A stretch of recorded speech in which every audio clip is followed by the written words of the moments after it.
couldn't see it, I felt its weight crushing down, making the hair on my neck stand straight. These guys partied subterrane, prayed for it. You'd recognize it in Shymkent when you met up with other reporters at the hotel bar and saw Marines fresh off the line looking for booze and chicks. Grunts would come in, and the waiter would move to seat them on the ground floor, and they'd look at him like he was trying to get them killed. They didn't have armor on, wasn't allowed in Shymkent. So the guys had no defense against heat sensors or motion tracking, and instinct kicked in, reminding them that nothing lived long above ground. Suddenly they had eyes in the back of their heads.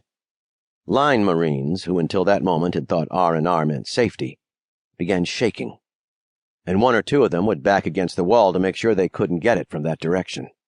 "How about downstairs? Got anything underground? A basement?" The waiter would realize his mistake then, and usher them into the back room to a spiral staircase, into the deep. The Marines would smile and breathe easy as they pushed to be the first one underground. Not me, though. The underworld was where you buried corpses, and where tunnel collapses guaranteed you'd be dead, sometimes slowly. So I didn't think I could hack it, claustrophobia and all, but didn't have much choice. I wanted the line, begged for a last chance to prove I could write despite my habit. I even threw a party at the hotel when I found out that I was the only reporter selected for the front, but there was one problem. At the line, everything was down and uber tight. The APC bounced over something on the tunnel floor, and the vehicle's other passenger, a corpsman, grinned. "No shit?" he asked. "A reporter for real?" I nodded. "Hell yeah, check it."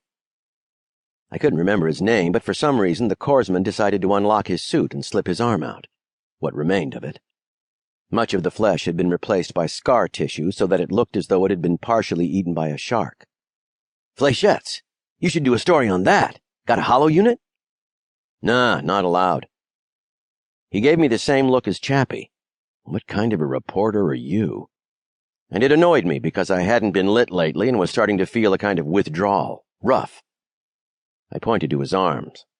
"Flechettes did that? I thought they were all like needles, porcupine stickers." "Nah, Pops doesn't use regular flechettes. Coats them with dog shit sometimes, and it's nasty. Hell, a guy can take a couple of flechette hits and walk away, but not when they've got him coated in Baba Yaga's magic grease. Pops almost cost me the whole thing." "Pops?"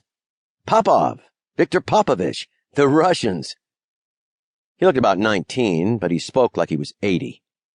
You couldn't get used to that, seeing kids half your age, speaking to them, and realizing that in 1 year, God and war had somehow crammed in decades, always giving advice as if they knew. They did know. Anyone who survived at the line learned more about death than I had ever wanted to know, and as I sat there, the corpsman got that look on his face. "Let me give you some advice. Don't get shot, Rube," he said, "and if you do, there's only one option." The whine of the APC's turbine swelled as it angled downward, and I had to shout, "Yeah? What?" "Treat yourself."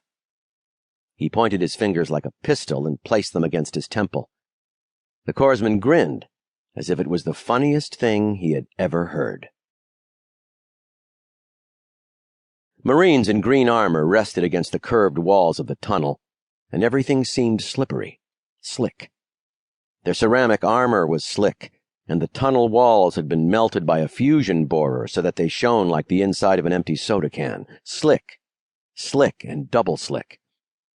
My helmet hung from a strap against my hip and banged with every step, so I felt as though it were a cowbell calling everyone's attention. First thing I noticed on the line, everyone had a beard, except me. The Marines stared as though I were a movie star, something out of place, and even though I wore the armor of a subterraner, one of Vulcan's apostles, mine didn't quite fit right, hadn't been scuffed in the right places, or buckled just so because they all knew the best way, the way a veteran would have suited up. I asked once in Shymkent, "Hey, Marine, how come you guys all wear beards?" He smiled and reached for his smile fading when he realized it had been shaved.